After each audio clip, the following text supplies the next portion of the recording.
기도하겠습니다. 살아계신 아버지, 저희들이 수고하고 땀 흘려 얻은 귀한 예물을 가지고 나왔습니다. 이 예물이 생명 살리는 일에 귀히 쓰임 받을 수 있도록 성령께서 우리에게 알려주시고 또 주를 영화롭게 하는 그런 귀한 일들이 일어나게 하여 주옵소서. 또 저희가 수고하고 땀 흘리고 일한 대가를 주님께 드리오니 연락하시고 저희 생업에 관여하여 주시고 자손들에게 복 주시고 주를 영화롭게 하는 그런 귀한 일들이 더 많아지게 하여 주옵소서. 예수 그리스도 이름으로 기도드리옵나이다. 아멘. 반갑습니다. 우리 옆 사람하고 한번 인사하겠습니다. 생명의 씨를 심으십시다. 좀 악수하면서 한번 해보겠습니다. 생명의 씨를 심으십시다.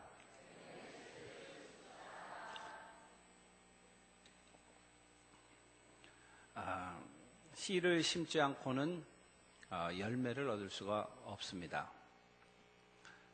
여기 이렇게 연세 드신 분들 60년 예수 믿으신 분도 있고 70년 믿으신 분도 있을 터인데 인생의 어떤 열매를 여러분들이 가지고 있는지 한번 자문해 봐야 된다는 것입니다. 평생 이렇게 예수를 믿고 교회를 다녀도 매일 이렇게 끌려다니는 그런 삶을 사는 사람들이 있고 또 삶 가운데 이 활력이 넘치고 또 기쁨이 넘치고 시간이 지나면 지날수록 새로운 비전들이 자꾸 이렇게 넘쳐나는 그런 분들이 있습니다. 저는 아프리카에서 27년을 지내고 28년째가 됐습니다. 9월 15일 날 1991년 9월 15일 날 아프리카 땅을 밟고 오늘이 16일이죠. 그러니까 오늘이 새날이에요. 저에게는 9월 16일 날 아프리카에서 삶이 이렇게 시작이 됐습니다. 지난 27년을 생각해 보면은 정말 하나님의 놀라운 그런 역사하심과 또 삶의 많은 그런 씨앗들을 뿌리고 또 열매들을 볼 수 있도록 하나님께서 해주신 것은 큰 은혜다라고 저는 그렇게 생각하고 있습니다. 모든 사람이 한 번만 사는 거죠. 제가 예언의 은사를 받았는데 여기 계신 모든 분들은 예외 없이 한 분도 예외 없이 다 죽는다는 것입니다. 대단한 예언이에요. 근데 더 중요한 것은 다 죽지만은 사망을 완전히 사망시키고 죽음을 완전히 이기신 예수 그리스도의 능력, 부활의 능력에 힘입어서 다시 다 살아난다는 겁니다. 이런 그 부활의 소망을 여러분들이 가지고 인생을 살게 되기를 바라겠습니다. 눈 감으신 분들은 눈을 뜨세요. 아주 감을 날이 옵니다. 그때 그냥 쭉 감으시면 돼. 왜냐하면 이 하나님의 말씀을 여러분들이 들을 때에는 정신을 바짝 차려야 됩니다. 그래서 이 말씀이 육신이 돼서 말씀이 우리 안에 우리의 영 가운데 부어진 바 되어서 우리의 삶에 그런 놀라운 역사가 생명력이 넘쳐나는 그런 일이 일어나야 되기 때문에 그렇습니다. 옛날도 아니죠. 제 어린 시절에 60년대, 70년대에는 한국 교회에 영적인 생동감이 있었습니다. 놀라운 역사가 있었어요. 저희 어머님도 소학교, 옛날에 소학교라 그랬죠. 초등학교밖에 못 나오셨고 권사님들 학벌이 대부분 다 그랬습니다. 여자들은 공부 안 시킨다 해가지고 요즘은 대한민국이 세계 최1입니다. 여자들이 웬만하면 다 대학 다 다니거나 졸업하거나 그렇습니다. 근데 옛날에는요, 학벌로는 배운 게 별로 없지만은 영적으로 살아서 역동적으로 교회가 움직였습니다. 권사님들이 금요일 날 집에 안 갑니다.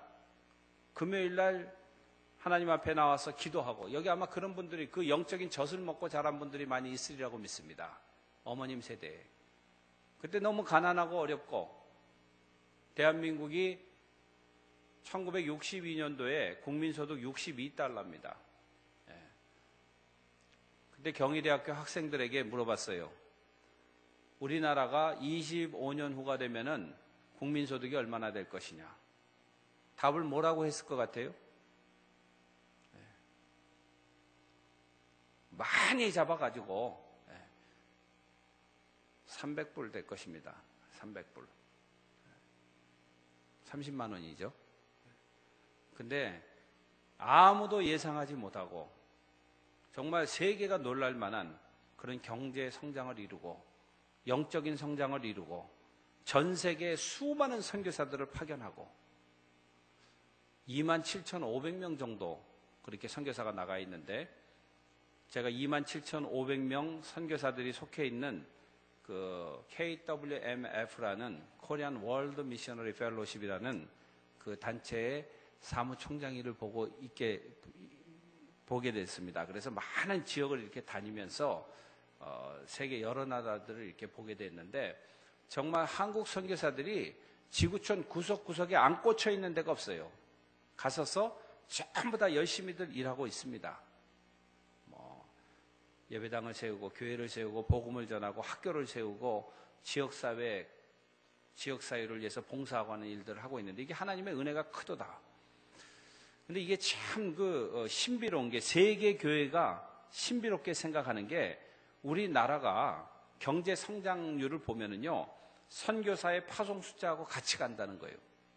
우리가 그렇게 가난해 정말 어려운 과정에 이렇게 생활할 때에 선교사를 2,000명 보냈을 때 국민소득 GNP가 2,000불이었어요. 5,000명 보냈을 때 5,000불이었어요. 10,000명 보낼 때 10,000불이었어요. 지금 27,500명 보냈는데 우리 국민소득이 그 정도 됩니다. 30,000불 시대에 육박한다 그러잖아요. 그래서 하나님의 나라는 하나님의 계획은 예수 그리스도의 마지막 지상 명령인 땅끝까지 복음을 증거하라. 예수 그리스도의 복음을 증거하라. 구원의 소식을 선포하라. 라는 그런 놀라운 명령에 순종하는 것과 맥을 같이 한다는 겁니다. 그래서 우리가 신앙생활을 할 때에 무슨 직분을 가졌나 이게 중요한 게 아니고 직분이 높아지면서 그 직분 때문에 더 골치를 썩이는 사람들도 많이 생겨날 수가 있습니다. 왜 그러냐면 우리가 영적으로 하나님과 교통하고 잘 영을 관리하지 못하면 그런 일이 벌어진다는 겁니다. 우리 평강교회 식구들 영적으로 깨어나게 되기를 바라겠습니다. 하나님과 교통하는 성도가 되게 되기를 바라겠습니다. 그럼 우리 삶 가운데 놀라운 일이 일어납니다.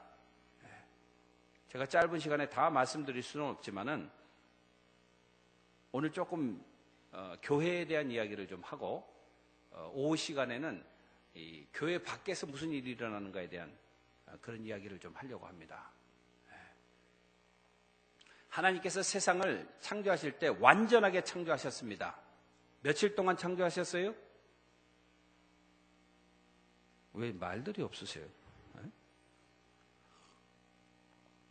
이게 좀 이렇게 오고 가는 게 있어야지 재미가 있는데 교회 오면은 고루하고 재미없으니까 다 눈부터 감고 좋을 생각만 하는데 며칠 동안 창조하셨어요?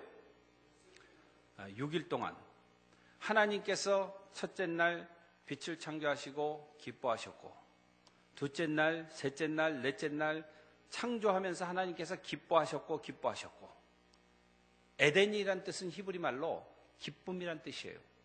기쁨의 동산을 창조하시고 마지막 날 사람을 창조하시고 심히 기뻐하셨고 저는 이 하나님의 창조에 대한 그 묵상과 공부를 하면서 너무너무 신비한 거예요. 세상 창조가 너무너무 신비한 거예요.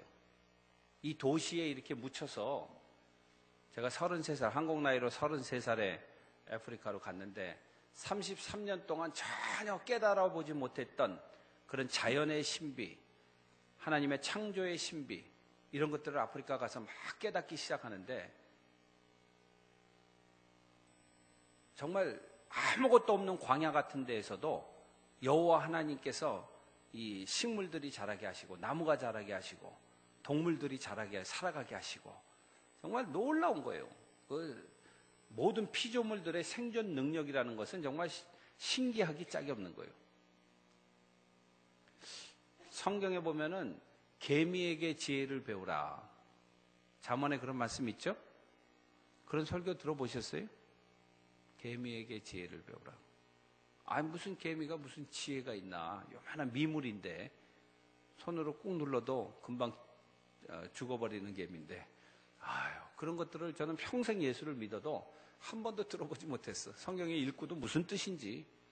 근데 제가 광야에서 아프리카 가서 27년 전에 바로 광야로 나가서 광야살이를 3년 했습니다. 3년 동안 광야에서 호롱불 켜고 사는 그 시절에 뭐 시간이 많죠. 예. 뭐 볼만한 텔레비가 있습니까? 전기가 없으니까 뭐 생활이 아주 단순해져요. 여러분들 인생이 복잡하면은 좀 전기만 끊어보세요. 예. 아주 생활이 단순해집니다. 아니면 텔레비만 하나 치워버려도 엄청난 그런 시간들을 여러분들이 얻을 수가 있고 생명인 시간을 여러분들이 획득할 수 있습니다. 텔레비 하나만 치워버려도. 예. 근데 그 광야에서 이렇게 생활하는데, 아유, 관찰을 하기 시작하는 거예요. 모든 만물들을. 아침에 떠오르는 태양이 너무 아름답고, 여기 케냐는 이 적도가 지나가기 때문에 6시 되면 해가 쑥쑥쑥 올라오는 게 보여요. 그리고 저녁 6시 되면 막 툭툭 떨어져. 새벽에 일어나서 날이 밝기 시작하면 제가 혼자서 새벽 기도를 합니다. 뭐 성도들이 모여서 예배당이 없습니다. 어디 성도들이 모여가지고 예배 드릴 수가 없어요. 사람들이 드문드문 떨어져 있고 아침에는 또 짐승들이 많이 나오기 때문에 옆집이 오리, 그 옆집이 심리 뭐 이렇게 떨어져 있는데 새벽에 그 광야에 어떻게 나옵니까? 그래서 혼자 일어나서 동네를 돌면서 땅 밟게 하면서 제가 새벽 기도를 합니다. 태양이 쫙 올라오는 거 보면 그 어둠에, 칠흑 같은 어둠에 묻혀서, 제 일기에 보면 그런 일기들이 있어요. 이야, 정말 저녁 때 서로 약육강식이라 그러잖아요. 먹고 먹히고 도망가고 하이에나들이 쫓아가고 사자들도 쫓아가고 표범이 쫓아가고 또 사슴 같은 것들은 도망가고 살아보겠다고. 근데 이 모든 만물이, 자연의 모든 만물이 어둠 가운데 전부 다 밤이 되면 다 묻히는 거예요. 한 치 앞을 볼 수가 없어요. 빛이라는 게 없기 때문에. 별빛이나 달빛밖에 없어요. 보름달 되면 이렇게 좀 보이죠. 근데 세상에 아침이 되면은요, 만물이 여호와 하나님 앞에, 세상 앞에 모든 게 다 드러나는 거예요. 여러분들 여기 지금 우리 이 평강교회도 이 다마가 몇 개나 돼요? 쉬어보셨어요, 목사님? 관심 없죠? 이 교회 내에 뭐 다 수백 개가 될 겁니다, 층마다. 그래도 밤이 되면은 나가면은 어둡고 후미진 구석이 있고, 뭐 LED, 뭐 별거를 다 갖다 달아놔도 샹들리에를 이렇게 달아놔. 지난주에 제가 독일, 그 지난주에 프랑스 가서 이렇게 집회를 했는데, 뭐 그런 성들, 옛날 성들도 이 샹들리에가 뭐 엄청나게 뭐 다마가 많이 달려 있어요. 키면은 막 환하고 눈이 부십니다. 그런데 그래도 밖에 나가면은 어둡고 후미진 구석이 있고 돌뿌리에 걸려 넘어지고 구덩이에 빠지고, 사람이 만든 이런 아름다운 이런 그 전구나 이런 빛들이 영원하지가 못합니다. 완전하지가 못합니다. 근데 아침이 되면, 새벽이 되면 하나님께서 스위치를 딱 하나만 올리시는 거야. 여기저기 뭐 달을, 해를 여러 개 만들어 놓는 게 아니고 하나만 딱 올리셔도 전 세계가, 모든 만물이 빛 가운데 다 드러나는 거예요. 하나님의 창조는 완전한 겁니다. 그래서 제가 돌면서 할렐루야, 할렐루야, 전능하신 주께서 만드셨네. 저 태양을, 저 혼자 코러스도 놓고, 사람이 없으니까 뭐 혼자 하는 거예요. 그러면서 마을을 돌면서 중보기도 하고, 이 소똥집에 사는 이 부족들, 정말 인생에 낙이 없고 한 끼 먹으면 잘 먹는 거고 매일 옥수수 가루만 먹는데 미래가 없고 조상 대대로 사자들하고 싸우고, 우리 교인들 기도 제목 올라오는 거 보면요, 우리가 상상을 못해. 한 번은 사자가 7마리가 내려와가지고 막 이제 그 7마리가 7마리를 물어주겠는데 하나는 싹 먹고 갔어요.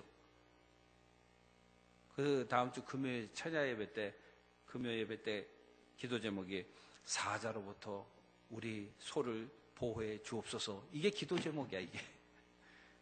우리하고는 완전히 상상이 안 가는 일이죠.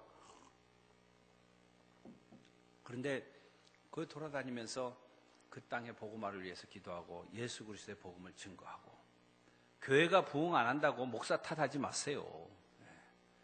교회가 부흥 안 한다고 당회원들, 장로님 탓하지 마세요. 여러분들이 가정 안에서 올바른 그리스도인의 삶을 살아내지 못한다면 아무도 여러분들을 따라서 예수 믿을 사람이 없다는 겁니다. 여러분들 주변에, 직장 안에서, 그리고 여러분들이 소속된 지역사회 안에서. 사도행전의 교회는요, 사도행전은 성령 받고 난 다음에, 이게 성령 받은 자들의 표적입니다. 성령 받고 난 다음에 세속주의, 물질주의, 물량주의를 박살을 내고 생명 구원 중심주의로 삶이 전환되는 거예요. 그래서 예루살렘에 있는 성도들이 베드로의, 그때는 예배당도 없었어요. 솔로몬 행각이라는 게 말이 좋아 행각이지, 밖에서 예배 드리고 부활의 복음을 듣고 영원히 우리가 살 영원한 하나님의 나라를 대망하고 우리가 이 땅에서 그리스도의 마지막 유언적인 메시지에 따라서 복음 증거하는 일에, 땅끝까지 복음 전하는 일에 나의 삶을 전제로, 통짜로 드리겠다라고 각오를 하고, 그리고 그렇게 인생을 살아냈습니다. 이 구약시대가 얼마나 썩었냐면요, 제사 제도를 만들었잖아요. 죄를 지은 자들 하나님 앞에 나와 번제를 드리고, 속죄제를 드리고, 속건제를 드리고, 예배할 때 번제제를 드리고, 평화의 화목 제사를 드리고, 5가지 제사에 대해서 얘기했잖아요. 근데 사람들이 얼마나 마음이 부패했냐면, 그리고 자랑하기 좋아하고 나타내기 좋아하고 쥐꼬리만큼, 눈곱만큼 이렇게 헌신하고 그것을 많이 인정받기를 좋아하고, 이게 부패한 사람들의 심성의 특징이 그렇다는 거예요. 무슨 큰일이 있어서 뭐 헌금을 해도 하여간 손톱만큼 내놓고 뭐 알아주기를 바라고, 하나님이 다 보고 계시고 자세히 보고 계시고 알고 계신다는 겁니다. 말라기서에 보면은요, 그냥 합리적으로 성경 말씀이 법을 정했습니다. 부자들은 소를 가지고 와서 제사를 지내고, 조금 중상층들은 양을 드리면 되고, 그리고 아주 가난한 사람들은 비둘기를 가지고 와라. 그러니까 하나님께서 소 가져온 사람들의 제사는 흠양하고 비둘기는 흠양 안 한다가 아니고, 삶의 형편에 따라서 그렇게 제물을 가지고 오도록 했습니다. 그러면은 내가 중상층이면은 양을 가져다가 제사를 지내면 됩니다. 근데 소를 가지고 오는데 어떤 소를 가져오냐? 절름발이 소, 농사 지을 수 없는 절름발이 소, 애꾸소, 눈이 이렇게 없는 애꾸는 소, 이런 걸 가져다가 내가 소 드렸음에 하면서 자랑하는 거야. 근데 하나님께서 중심을 보시는 하나님이 그걸 연락하시겠어요? 양을 가지고 오는 게 낫다니까. 양, 비둘기도 괜찮아요.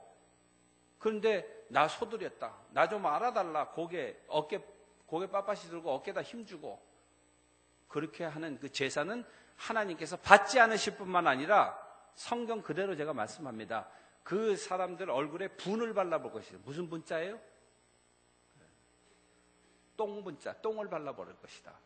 그 정도로 구약시대 때 종교가 하나의 행위가 되고 자기 자신을 나타내는 이런 그 행위가 됐습니다. 하나님께서 싫어 버림받은 거예요.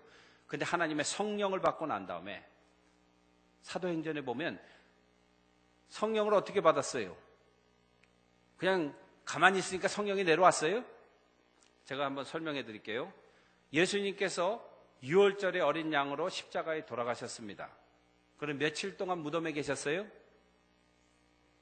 며칠?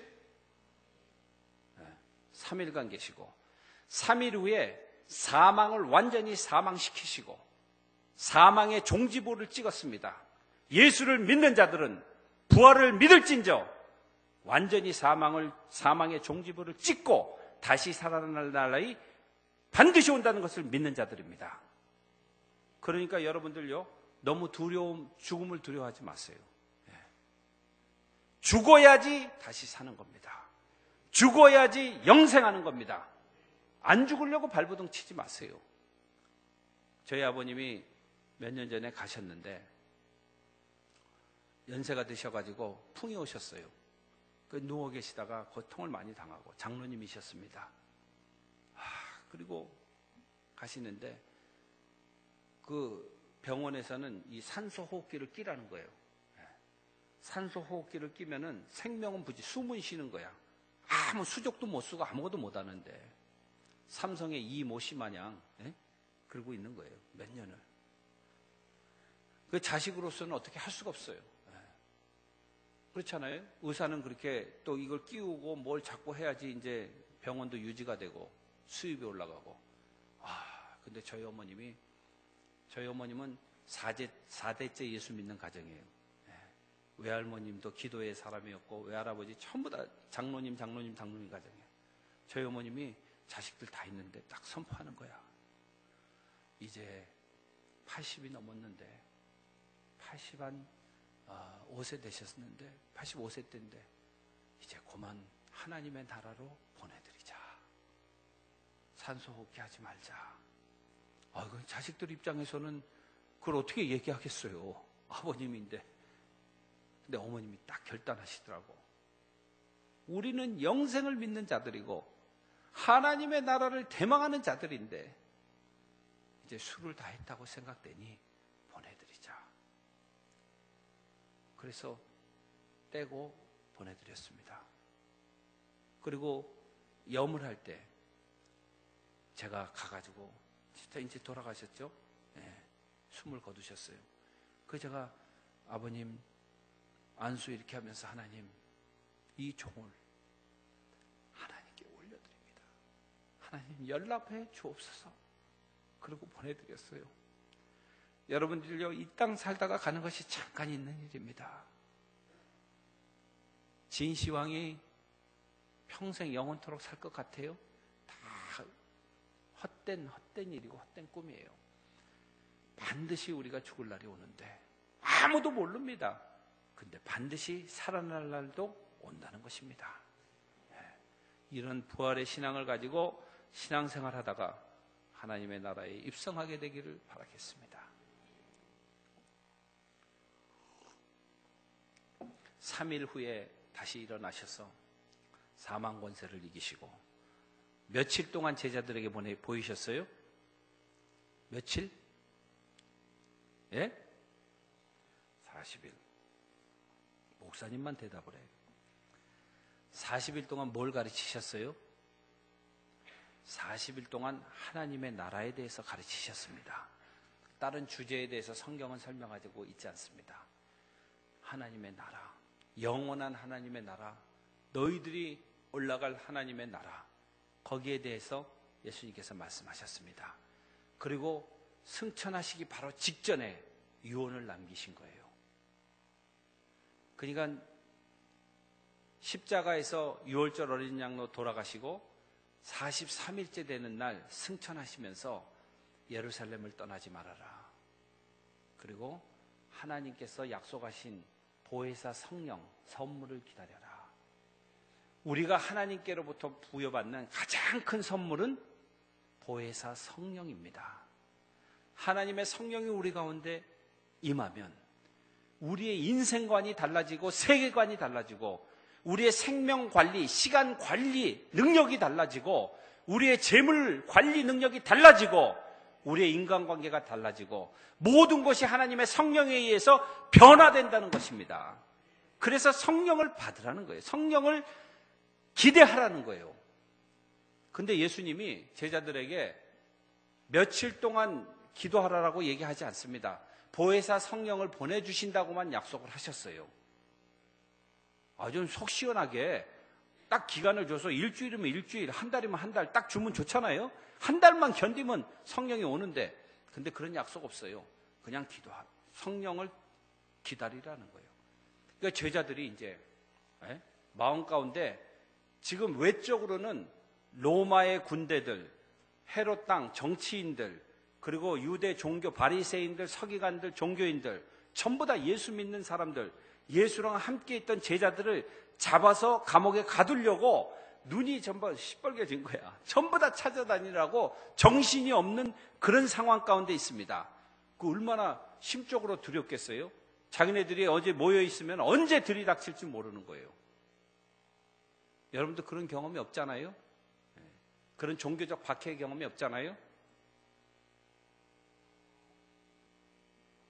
1996년도에 제가 에리트리아라는 나라의 무쭈아라는 항구 도시에 부흥 집회를 갔어요. 지금으로부터 22년 전입니다. 홍해 연안에 모세가 바다를 쫙 가른 그 홍해 연안에 있는 조그만 그런 그 도시야. 얼마나 더운지 몰라요. 섭씨 52도 올라가는 데야. 우리나라가 뭐 40도 올라간다, 무슨 뭐 대프리카다, 못 살겠다, 꾀꼬리하고 무슨 열대야, 어? 대통령은 뭐 하느냐, 뭐 불평하죠. 그런데 와서 조금 계시다 가시면은 불평 안 하셔. 얼마나 더운지. 그 유럽에서 청년 3명이 섬과 섬을 연결하는 1km짜리 다리가 있어요. 정오에 자기네가 아무도 개미 새끼 한 마리 안 다녀. 자기네가 거기를 한번 걸어보겠대. 그래서 말렸어. 50이다, 살인더위다. 근데 3명이 가다가 2명이 죽었어. 그 정도의 더위야. 근데 거기에서 부흥의 초청을 받아가지고 제가 갔는데요. 가서 보니까 7명이 모였어. 지하방에 7명. 저는 10만 명 집회도 하고 오후 시간에 제가 사진 좀 보여드릴 거예요. 요즘은 말로 하면 다 안 믿어. 실물로 보여줘야지 믿는 세상이야. 근데 최고 적은 부흥 집회가 7명. 7명이 모였는데 거기는 99.9999%가 모슬렘 지역이에요. 이 사람들이 모여가지고 거기서 찬양을 하는데 우리는 뭐 여기 지금 뭐 바이올린하고 뭐 첼로하고 별거 다 하면서 막 마음대로 꽝꽝하고 피아노 쳐도 누구도 뭐라고 안 그래. 거기선 그렇게 했다가 그냥 목 날아가는 거예요. 찬양 시작하는데 그 뜨거운 그 기후에 문을 다 닫더라고. 창문을. 이중문까지 다 닫아. 왜냐면 이 소리가 밖으로 나가면 비밀 경찰들이 와가지고 그냥 감옥에 가는 거예요.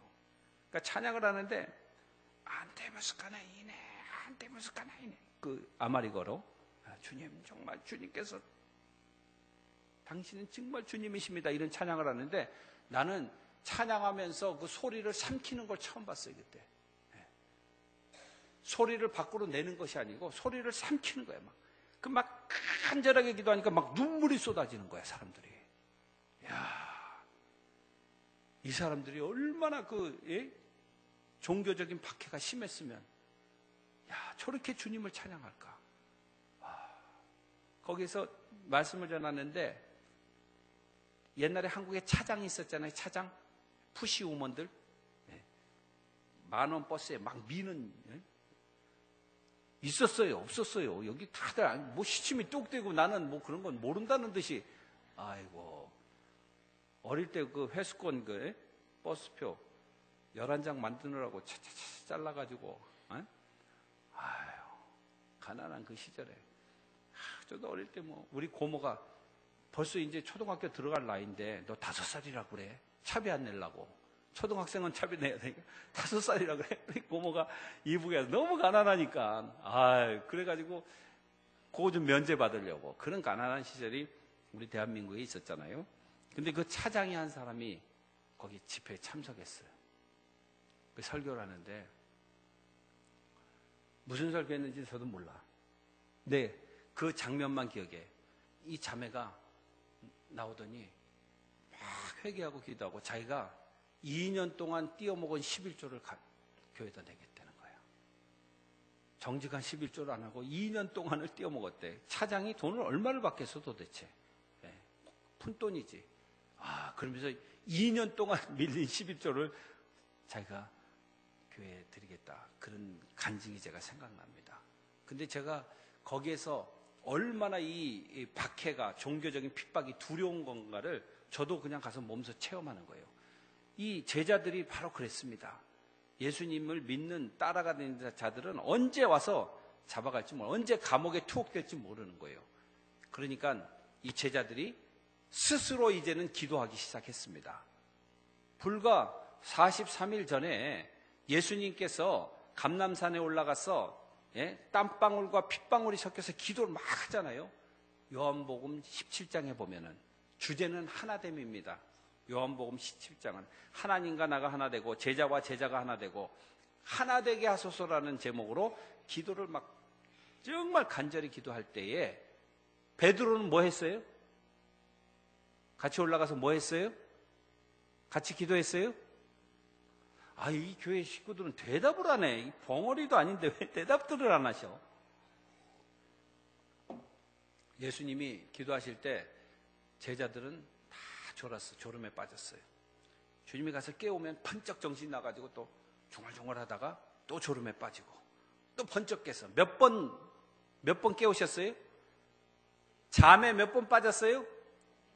베드로가 예수님을 몇 번 부인했어요?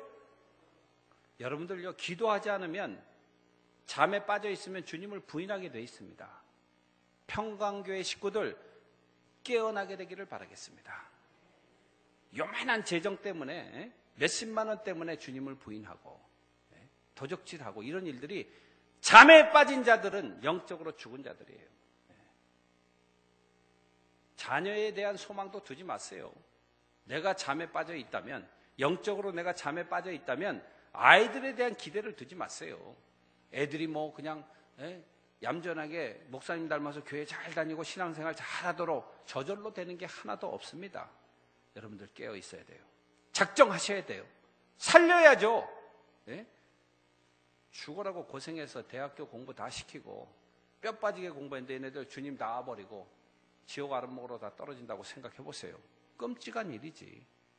자식 농사 헛진 거지. 그렇습니까? 안 그렇습니까?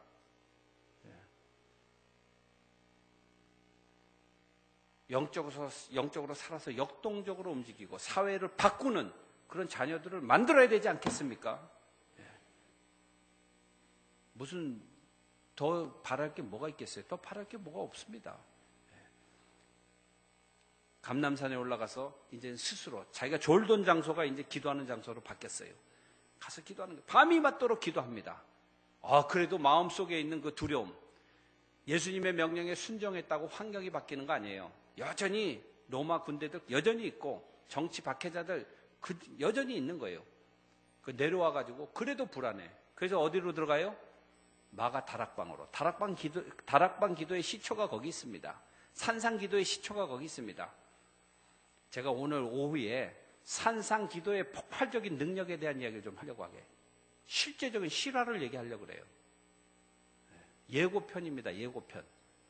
드라마도 예고가 있고 영화도 예고편이 있어. 집에 가실 분들은 가셔서 주무시고. 놀라운 일들이 지금도 지구촌 구석구석에 일어나요. 성령은 살아서 역동적으로 움직이기 때문에 그렇습니다. 우리가 받아들이기만 하면, 우리가 교통하기만 하면 하나님의 성령이 우리 안에 역사하시는데 놀라운 일들을 일으켜 주신다는 거예요.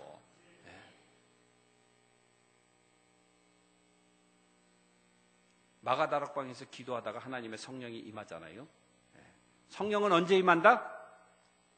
가만히 앉아있으면 임한다. 기도할 때 임한다. 평강교회 식구들 기도를 회복하게 되기를 바라겠습니다. 기도를 회복하세요.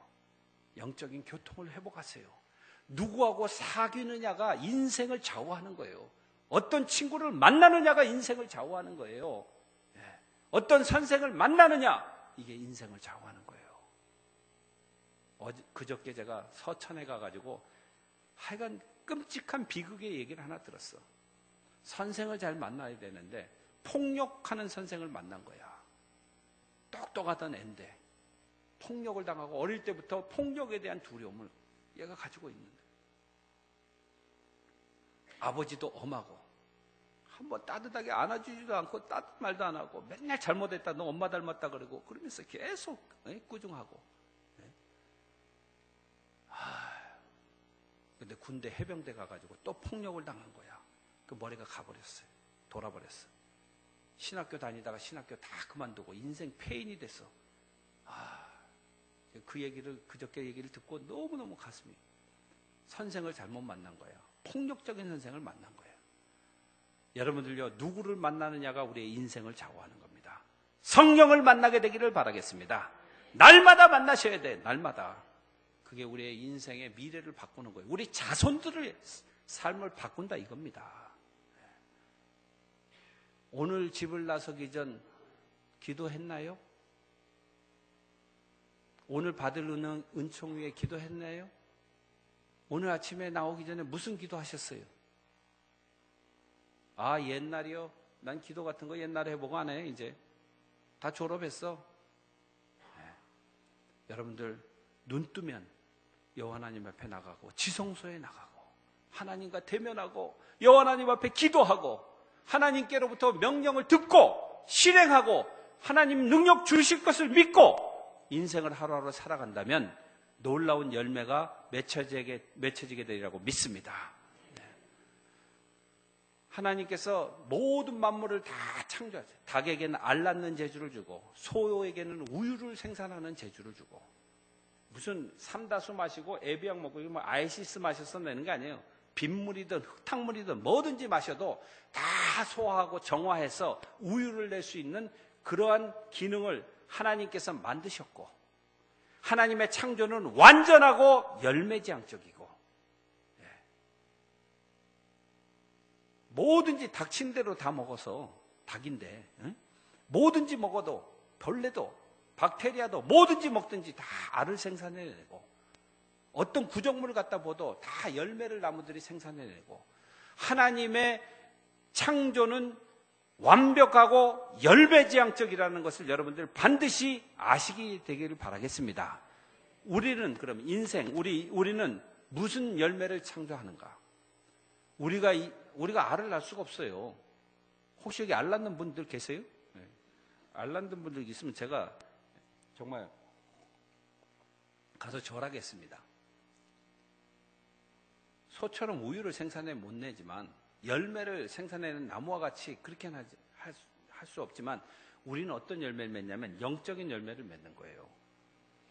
모든 만물, 세상 만물이 할 수 없는, 낼 수 없는 그런 열매를 사람만 낼 수 있는데 왜 그러냐면 사람에게만 하나님이 영을 주셨기 때문에 그렇습니다. 하나님의 형상대로 이렇게 만드시고 그러니까 내 모습 이대로 이게 하나님의 형상이라고 믿으세요. 자꾸 칼대려고 그러지 말고 칼대면은 지금은 뭐 조금 빼쪽해지는지 모르지만 늙으면 고통을 당하는 거야. 그냥 이 모습 이대로.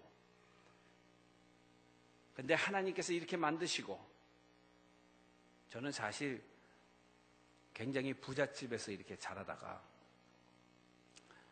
초등학교 들어가면서 망해가지고 인생에 고생 무지무지하게 하고 자랐습니다.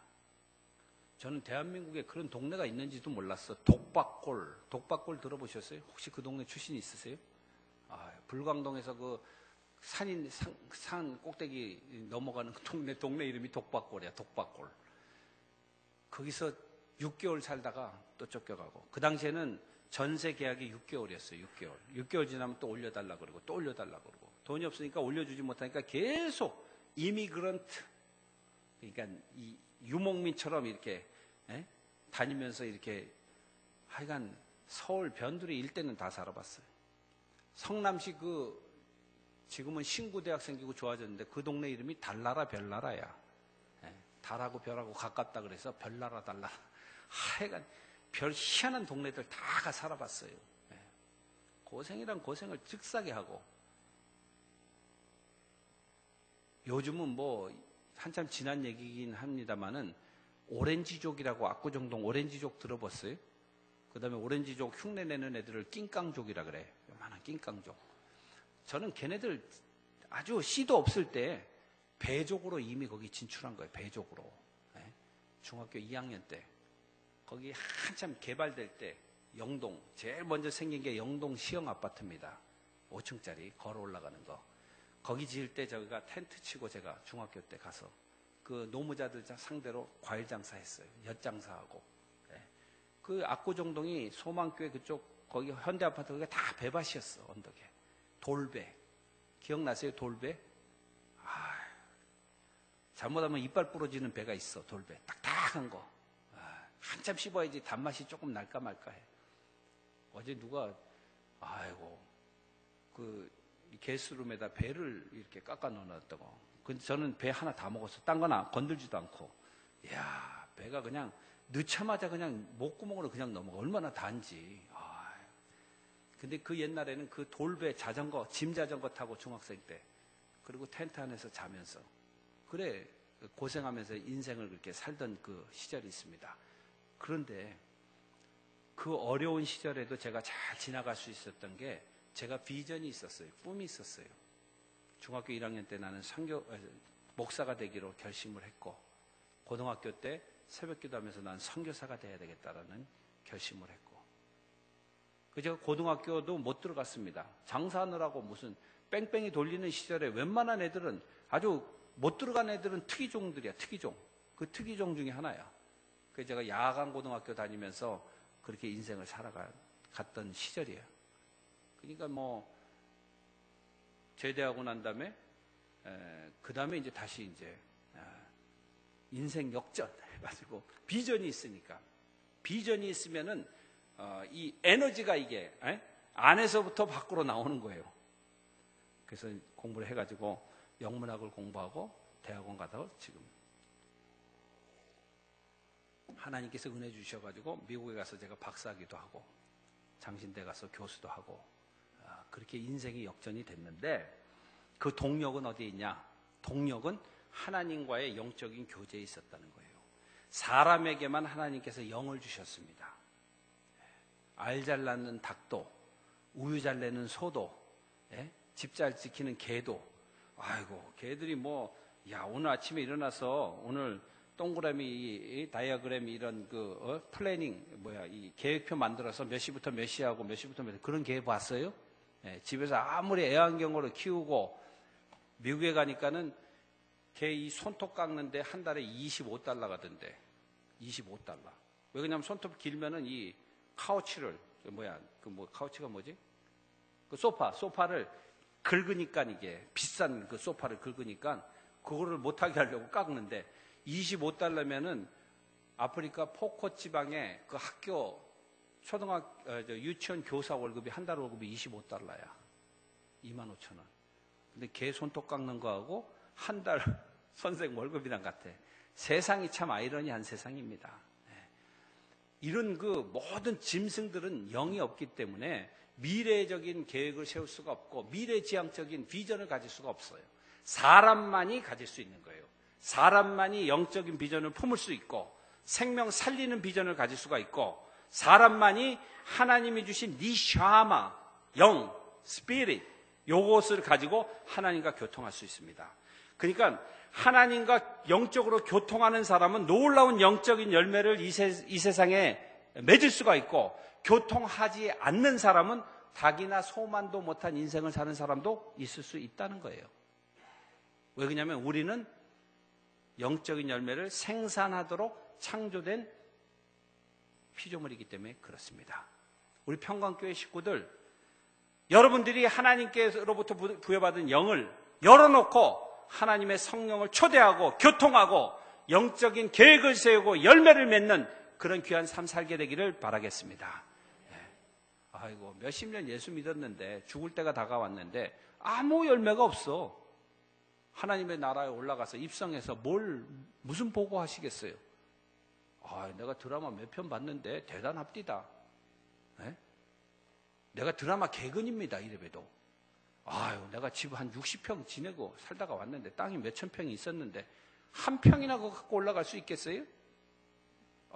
내가 폴쉐 타고 다니던 사람인데, 폴쉐가 뭔지는 아세요?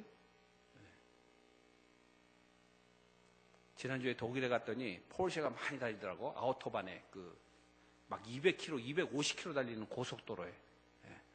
근데 어저께 제가 인천에서 우리 딸이 지금 용산의 국제학교 교사로 있는데, 걔를 데리고 오는데 앞에 폴쉐가 하나 섰어.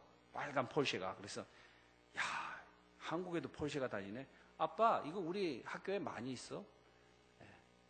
자기네 학교에 30%가 한국 사람이고 다 외국 사람들인데, 30%가 연예인들, 유모 씨인가 이런 친구들이 애들 데리고 온대. 한국도 보통이 아니야. 이 부익부, 빈익분이 이게 보통이 아니에요. 이런 것들이 다 깨부셔지고 사도행전적 나눔의 역사가 일어나야 되는데, 이 기독교인들이 먼저 이런 일들을 감당해야 되는 그런 사명이 있는데 참 풀어야 될 숙제가 많습니다. 우리가 기도해야 될 제목들이 많고. 그런데 어쨌든 간에 하나님과의 영적인 교제를 하게 되면은 영적인 비전이 우리 안에 생겨나게 되고 그 영적인 비전을 프랙티스할 수 있는, 실행할 수 있는, 해나갈 수 있는 그런 동력이 우리 안에 생기는 거예요. 그래서 영적인 교통이 없는 사람들의 특징은 뭐냐면 하루하루가 괴로운 거예요. 어제나 오늘이 그 밥에 그 나물이고 가봐야 소망도 없고 미래도 보이지 않고. 왜 미래가 안 보인다는 얘기입니까? 예? 하나님의 눈으로 봐야죠. 우리의 눈으로 보니까 그런 거예요. 여러분들 하나님의 그런 영적인 퍼스펙티브를, 영적인 그런 하나님의 그런 관점을 회복하고 여러분들의 삶을 설계하고 이뤄나가게 되기를 바라겠습니다. 네. 제가 동영상이 아니고 그 사진을 몇 장 보여주는데 중간에 하고 오늘 본문 말씀을 좀 마무리하도록 하겠습니다. 목사님이 자꾸 길게 하라 그래가지고. 근데 제가 이렇게 보니까 조는 사람이 있으면 그냥 내려가려고 그랬는데 한 사람도 조는 사람이 없어요.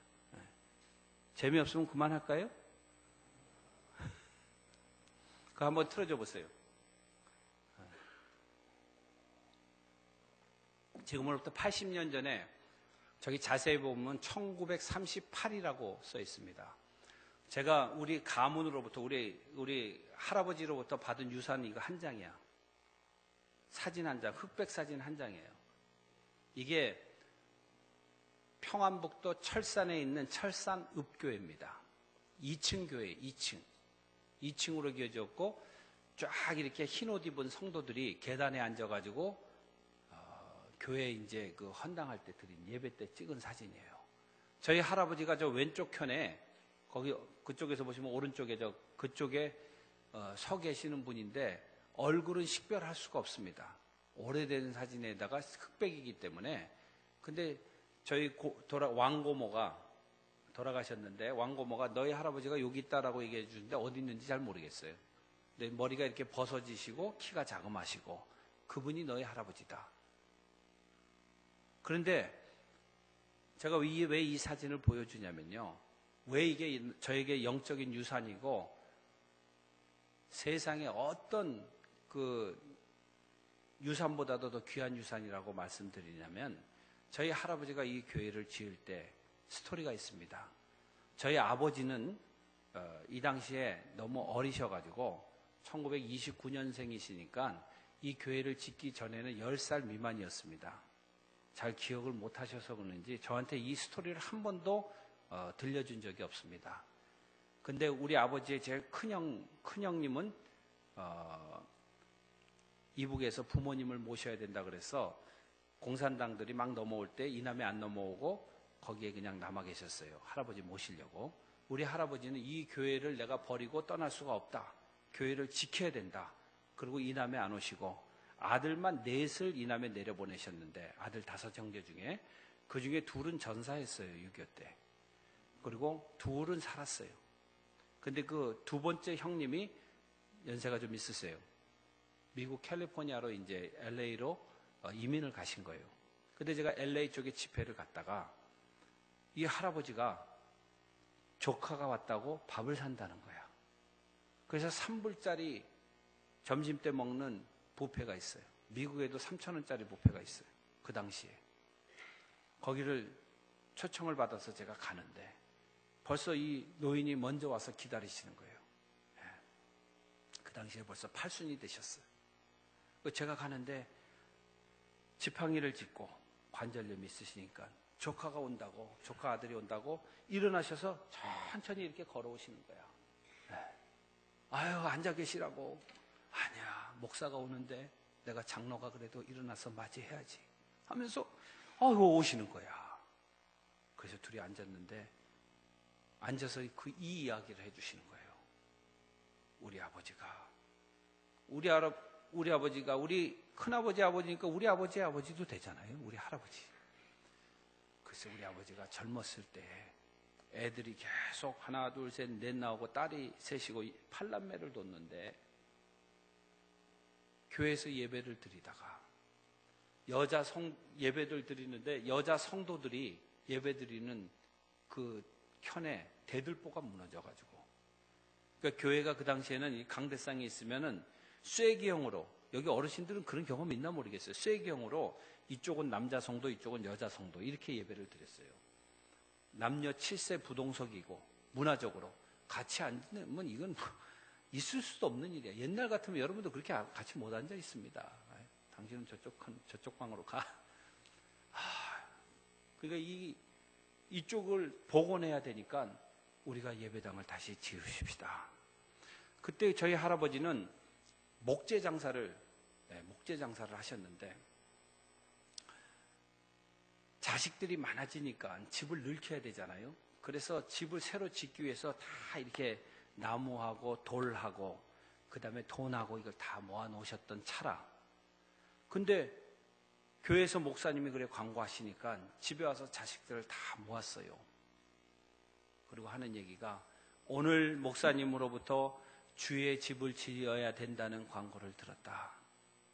그러니 우리는 우리 집을 짓기에 앞서서 주의 집을 먼저 지어야 되니 그동안 우리가 짓기 위해서만 모아놓은 재정을 전부 다 하나님 앞에 봉헌하기로 결정하였노라. 땅. 은원이고 뭐고 이런 거 없는 거예요. 그래서 이 교회가, 저 돌이니 뭐니 교회가 지어지는 종잣돈을 저희 할아버지가 다 이렇게 내시고 세워진 교회야. 그러니 이 교회가 저한테는 얼마나 큰 믿음의 유산이요, 희생의 유산이요, 하나님을 사랑하는 표적이요, 얼마나 놀라운 일입니까? 그래서 이 사진을 제가 계속 간직하고 딱 한 장밖에 없어요. 지금까지 갖고 있습니다.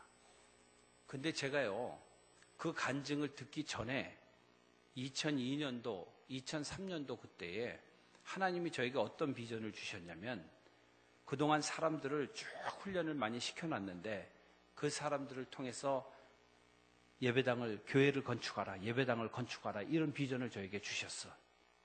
그래서 제가 하나님 앞에 기도를 하는 거예요. 하나님, 그러면 제가 예배당을 몇 개나 건축하면 되겠습니까? 몇 개 건축하라 그러셨게요? 성경에 답이 다 나와 있는데.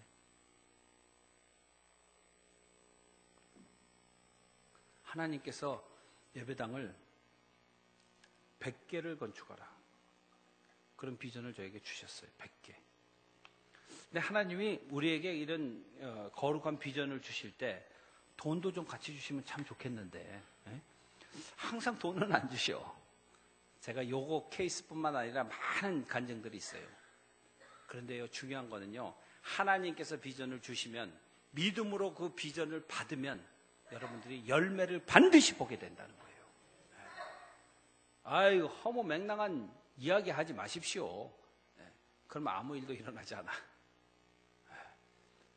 근데 제가 수년 후에 LA 가서 이 이야기를 듣고, 하나님께서 30배, 60배, 100배의 열매를 맺게 하신다는 그런 놀라운 그런 비밀이 저한테 깨달아지더라고요. 여러분들 말이에요, 창세기 읽어보면 성경에 딱 한 번 나오는 사건인데, 이삭이 우물을 파고 옆에 이웃들과 시비가 붙습니다. 종들끼리. 근데 광야에서 이 우물은 곧 생명을 말합니다. 제가 광야에 3년 살아봤잖아요. 물을 기르려면 50km를 갔다 와야 돼. 그러니까 물을 길러 먹는 게 보통 일이 아니에요. 그냥 일반 아스팔트 50km 금방이죠. 근데 이런 돌짝밭 이런 데 가가지고 50km 가서 물을 기르는 건요, 곧 생명이야. 물이 있어야지 가축도 먹이는 것이고, 물이 있어야지 우리가 살잖아요. 전기는 없어도 괜찮아. 3년 동안 전기 없어도 괜찮았어요. 근데 물이 없는 건 이건 정말 어려운 거예요. 근데 그 물을 파놓고 시비가 붙으면 주고, 또 시비가 붙으면 또 주고, 세상 바보가 그런 바보가 어디 있습니까? 근데 하나님께서 이삭을 어떻게 축복했냐면, 똑같은 기후 똑같아요. 가서 여호와 하나님 어떻게 찬양하는가도 보이시고, 어떤 사람은 노래를 잘하신데 이런 가지고 있는 재능들을 백분 발휘해서 하나님의 나라를 이 땅에 이루는데 귀히 쓰임 받게 되기를 바라겠습니다. 어떤 사람은 돈을 좀 만지는데, 돈이라는 게요, 사람을 살리기도 하고 죽이기도 하고. 제가 요 간증만 하고 내가 마치겠습니다. 제가 분당에 있는 모 교회에 집회를 갔는데 1부, 2부, 3부, 4부 예배에 설교를 했어요. 1부 예배 끝났는데 나이 많으신 두 분이 찾아왔어. 찾아와서 뭐라고 얘기했냐면, 사실 내가 회갑인데 오늘 말씀을 듣고 보니까 또 우리 담임 목사님 말씀하시기를 인생의 모든 소유하고 있는 소유를 소모적으로 쓰지 말고 생산적으로 쓰라고 하시니 내가 회갑을 작게 가족 중심으로 하고, 요즘은요 호텔을 가면은 몇만 원 줘야 된대. 사람들 초청 가서 하면. 그리고 이 돈 $10,000를 내가 헌금해서 내 생애에 예배당을 하나 좀 짓고 싶습니다. 근데 그 교회가 해외에 예배당 짓기 운동을 했어요. 그래서 먼저 경조사라든지 이런 게 있으면은 우리가 다 간소화하고 그것을 예배당을 지어서 남기자, 이 땅에 남기자, 뭐 이런 운동을 하고 있는 중이야. 그래서 축복기도 하고 보냈어요. 2부 예배 드렸는데, 2부 예배 끝났는데 젊은 부부가 아기를 하나 안고 왔어. 그러면 한다는 얘기가, 얘가 이제 돌쟁이가 됐는데 얘기를 듣고 보니까 우리가 돌잔치를 크게 하는 것보다 집에서 미역국 넣고 먹고 얘 이름으로 예배당을 하나 지으면 좋겠다. 그래서 우리가 또 축복기도 해주고 보냈어. 3부 예배 때 수천 명이 모였어요. 제일 많이 모였어요. 1부, 2부 예배 오는 사람들이 좀 믿음이 있었어. 열심히 있는 사람들이야. 3부 예배 때 끝났는데 아무도 안 왔어. 아이고, 3부 예배는 아무도 은혜를 안 받은 모양이다. 근데 4부 예배 때, 4부 예배가 중요한 간증이에요. 권사님 한 분이 오셨는데, 권사님 자기 아들이 미국에 유학을 가려고 학비를 모아놨대. 근데 이 애가 어떻게 미국에 안 가겠다고 한동대학교를 가겠다고. 한동대가 크리스천 학교잖아요. 그래가지고 한동대 가게 되는 바람에 그 미국 갈 유학비가 남아가지고 그 돈을 헌금을 가지고 온 거야. 아직 가져오지는 않고 그 헌금을 하겠다는 거야, 그분이. 그래서 그 이 목사님이랑 우리가 둘이 앉아가지고, 그러냐고. 근데 이게 재미난 게, 딴 분들은 예배당 짓는 헌금을 이렇게 가져왔잖아요. 근데 이분은 요 헌금은 어차피 장학금으로, 자기 아이 학비에서 남은 거기 때문에 선교사 장학금으로 이거를 쓰면 좋겠다는 거야. 그래서 제가 한번 거기서 할렐루야 할 뻔했다니까. 그때 우리 둘째가, 광야에서 난 둘째 아이가 대학 갈 때야. 다은이가. 근데 하나님이 과연 살아계시구나. 정말 하나님 정말 끝내주는 분이다. 어떻게 우리가 애기 대학 가는 것까지 딱 맞춰가지고 이렇게 헌금을 누가 주는가. 목사님이, 아무개 권사, 그거 꼭 가져와야 돼. 내가 오늘 한국에는 폰뱅킹이라는 게 있대. 저는 안 해봤는데, 이게 폰뱅킹 하면은 돈이 바로 이체된대. 내가 폰뱅킹해서 줄 테니까 그거 내일 안 갖다 놓으면 내가 물어야 돼. 막 그러면서 돈을 이제 $10,000를 이체를 했어요. 그래서 저는 그 다음날 아침에 이제 샤워를 하면서, 아프리카로 돌아가는 날이야. 주일 예배 끝나고, 집회 끝나고. 샤워하면서 이제 기도하는 거잖아요. 하나님, 내 밖을 닦는데 내 안도 닦아주세요. 그러면서 여러분들 샤워할 때 멀뚱하게 하지 말고 기도하세요. 그때 아무도 없는데 제일 좋잖아요. 큰 소리에도 물소리가 나기 때문에 누가 방해한 사람도 없고, 하나님 내 안과 밖을 다 닦아주세요. 내가 가만히 생각해보니까 어제 이런 얄미운 얘기를 했는데 용서해 주세요 하면서 기도하잖아요. 근데 그때 하나님께서 저에게 말씀하시는 거야. 안을 그때 하필이면 닦아가지고 그 돈 네 딸을 위한 장학금 아니래. 그래서 내가 이게 틀림없이 잘못 들었다. 담임 목사하고 헌금한 사람이 다 동의한 건데, 또 두 번 또 얘기해. 이야, 정말 사무엘에게 얘기한 것처럼 3번을 얘기하시는 거야.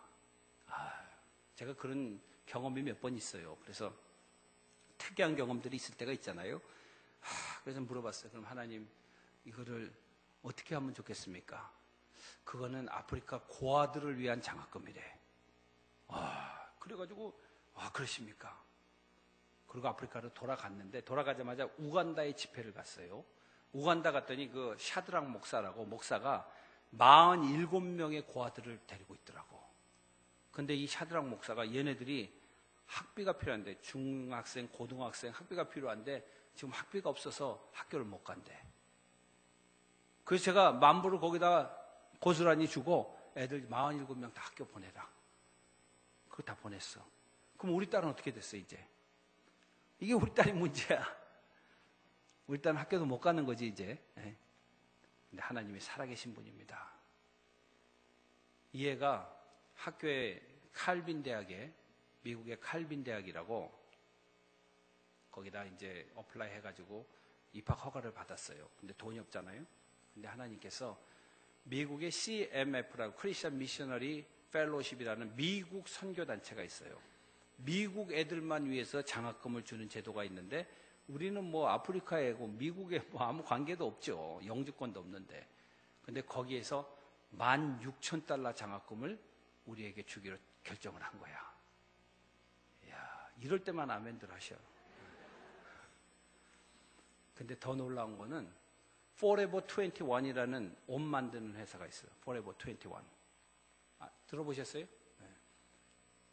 그 주인이 지금 LA에 있는데 Forever 21에 그 사람이 우리하고 무슨 관계가 있어? 아무 관계도 없는데 24,000달러를 월급을 장학금을 주겠대. 두 개가 합치니까 딱 4만 불이야. 딱 4배 보상이 성경대로 그냥 우리한테 온 거예요. 그래서 우리 둘째 딸은 대학 졸업할 때까지 집에서 한 푼도 안 들이고 그냥 졸업한 거예요. 하나님께서 놀랍게 보상해 주시는 겁니다. 영원한 하나님의 보상이 여러분들에게 폭포수같이 쏟아내릴 날이 반드시 온다는 거예요. 하나님이 살아서 전 세계 역동적으로 역사하시는 분이기 때문에 그렇습니다.